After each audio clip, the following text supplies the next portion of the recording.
get started here. Just keep things going. Try to stay on schedule here. Don't want to get too far into the lunch hour when we got food coming. So,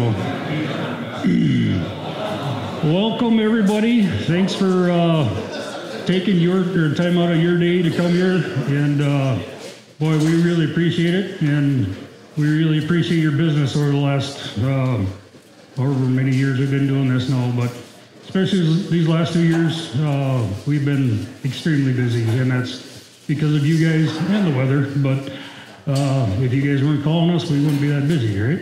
So, you know, as everybody knows, last year we had a really early start irrigating. Some guys were irrigating right after planting, and some guys were still irrigating really late, keeping the carrots alive and some of the sugar beets and that kind of stuff. So our irrigation season just got really extended last year that we're not really used to here.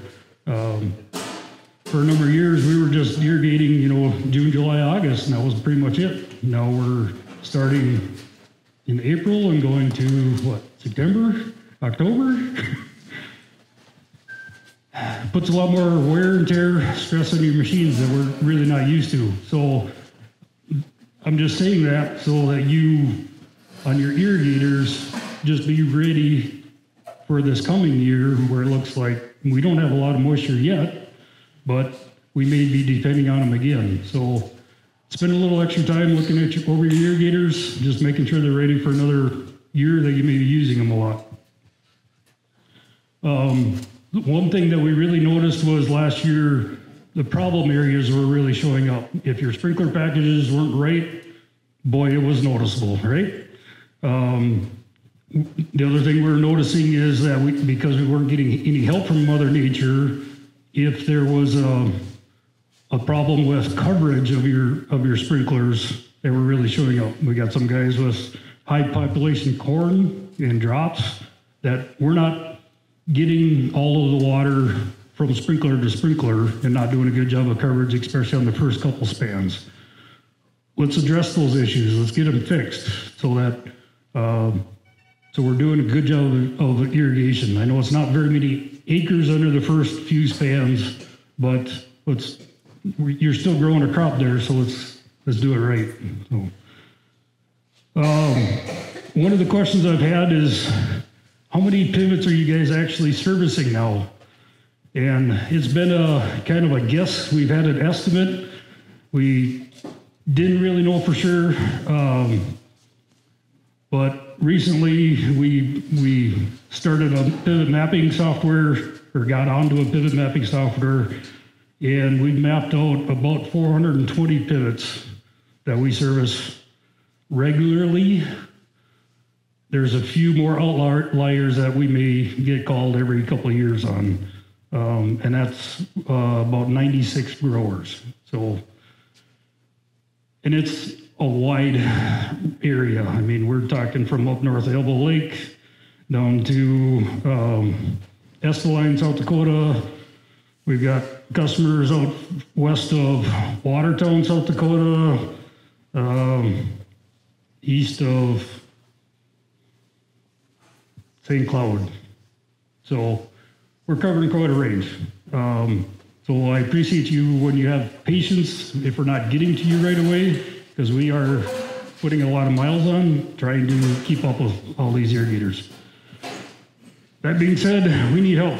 So if there's anybody you know that really wants to work on irrigators in the worst times of the year, in the mud and the heat, and it's hard to find out. So if you know somebody who's looking for an outdoor job, adventurous job, send them our way, please.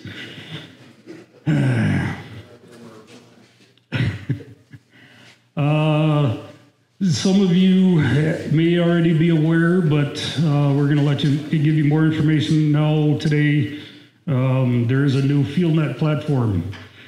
The old one is going away. So you just getting used to it again, it's going away. This new one is going to be easier when you get used do it. Brad will go through it, he'll show you, but I want to make sure that you're aware that if you have any questions about it, call me. If you want me to put on a presentation at your organization or just one-on-one, call me. Let me know. Let's set something up because I want you guys to be able to use it and not be mad and frustrated about it, okay? It is better. There's a lot more information that's available to you. It's another one of those things you got to get used to using differently. That's all. Speaking of technology, we now have a number of variable rate irrigation systems that we've installed on irrigators. A number of them we installed last fall after the crop was off. It'll be exciting to see how that really works in real time out on the farm. I think it's going to be. It's not going to be for everybody. You need to have some variability in your soils to make it work. But it's going for those fields that have a variety of soils or static water or groundwater levels where you don't really want to irrigate on one part under the irrigator, but you need to water on another part under the irrigator. It can be very valuable to you. So we'll keep you updated. I think we're going to try to do a field day this year. Timing of it it's hard to do, but I think we're going to try with NRCS, and if we do, you're all invited. Okay, we'll make sure to get that information out to you. Other thing that with technology is the new revised corner systems out there now are 200, 300% better than the old ones. The one they've revised the sensors and the way the last tower and the corner system communicate with each other. They're much more in sync, so they're working smoothly together instead of kind of fighting each other. Before it was always trying to do this dance of which one is actually pulling, which one's pushing, and now they're a lot more in sync. We're having a lot less trouble with wheel ruts, just false alignment faults, that kind of stuff. And also the new sequencer panel for when we're turning the sprinklers on and off is much improved. So we're having a lot less trouble with that. It seems like the water pattern is a little better, more uniform. So if you're running a corner system with the old sequencer panel, let's talk about updating it. I think you'll be impressed with the new one. It's not cheap, but I think you'll be impressed.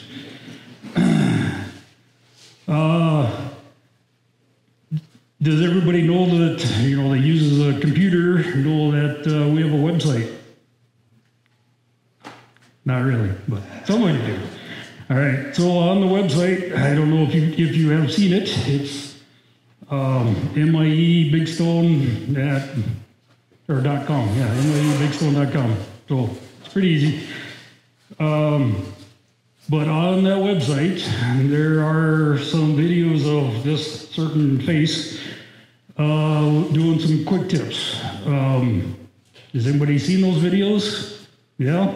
Are they helpful? You want to see more of them? More of my face? Really? All right. So we can do that. If you have ideas of topics, let me know, please. Topics are kind of the hardest thing. How do you have a topic so you have a short video covered good enough so everybody will understand, So if you've got an idea for a topic, please let me know. We will try to get more of those. So the other thing I just wanted to talk to you a little bit about is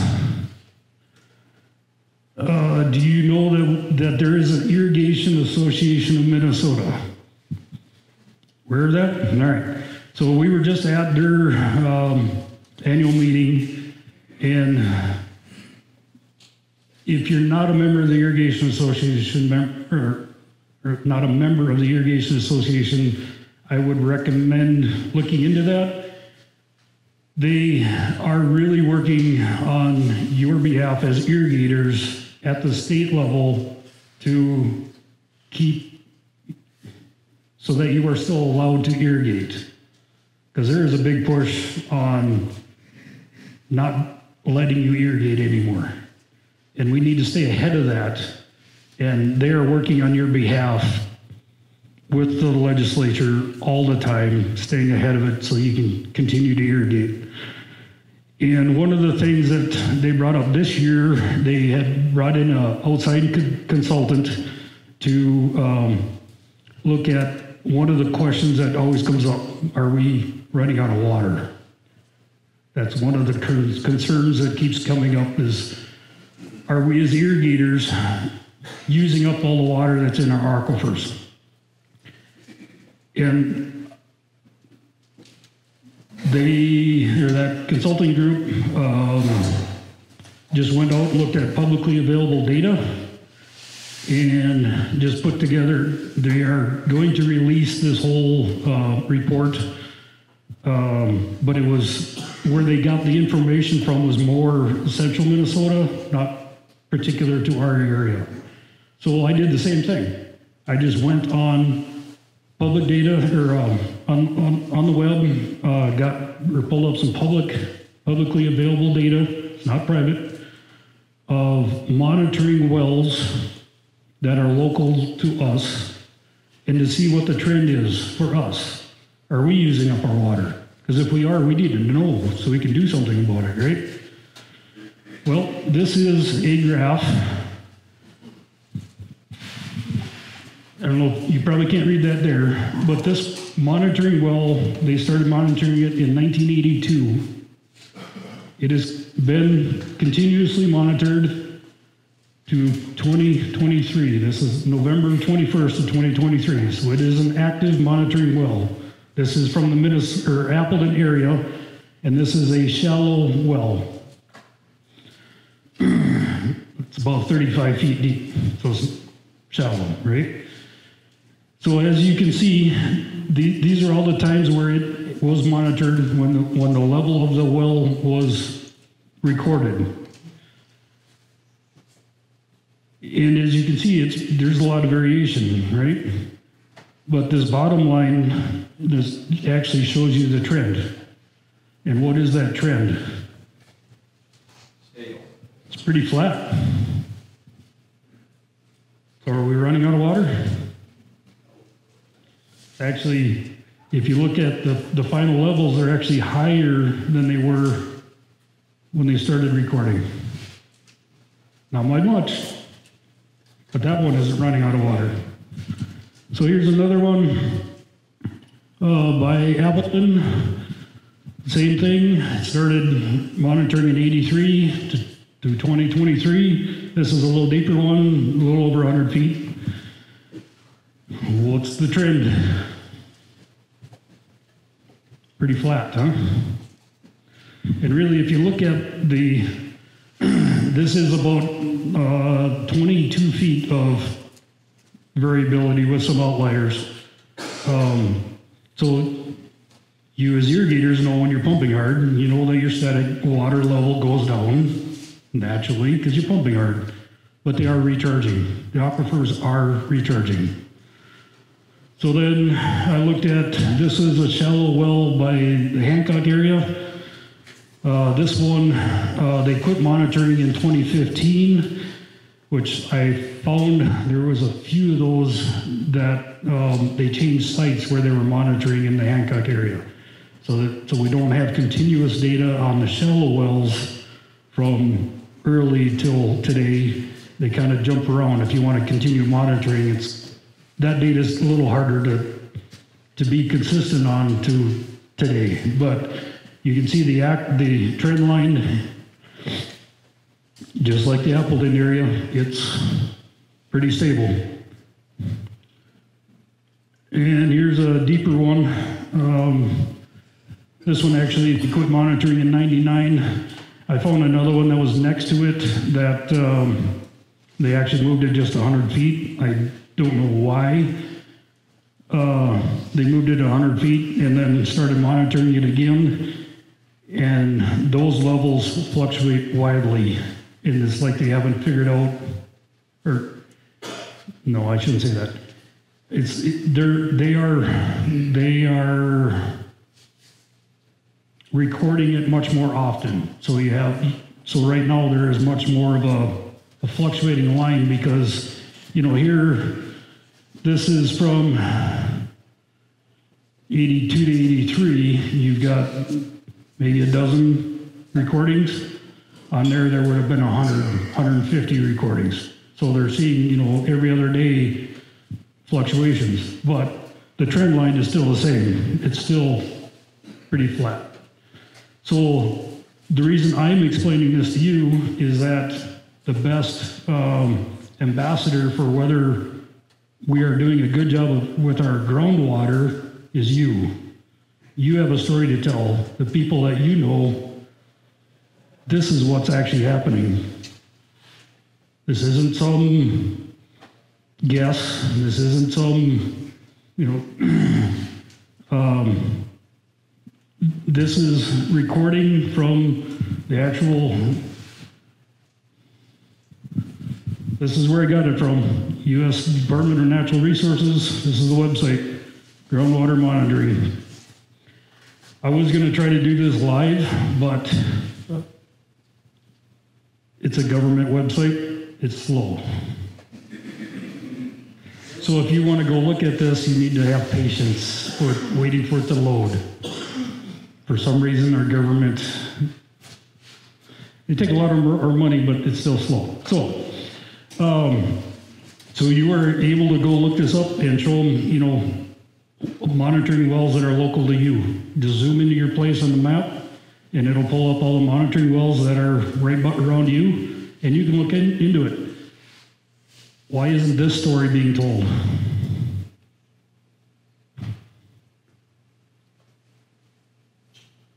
Because they want to regulate us, right? This is the actual story of what's going on out there. So that is all I have today. So we've got a few presenters for you today. We've got Brad Dunbar again. He's our regional manager for Lindsay Corporation, which is Zematic. Some people think that Lindsay and Zematic are two different things, but they're not. We've got Clark Bauer. He will present a little later, and then we have Rick Gronseth with NRCS who will be presenting later. So with that, I'll turn it over to Brad. Thanks, Russ.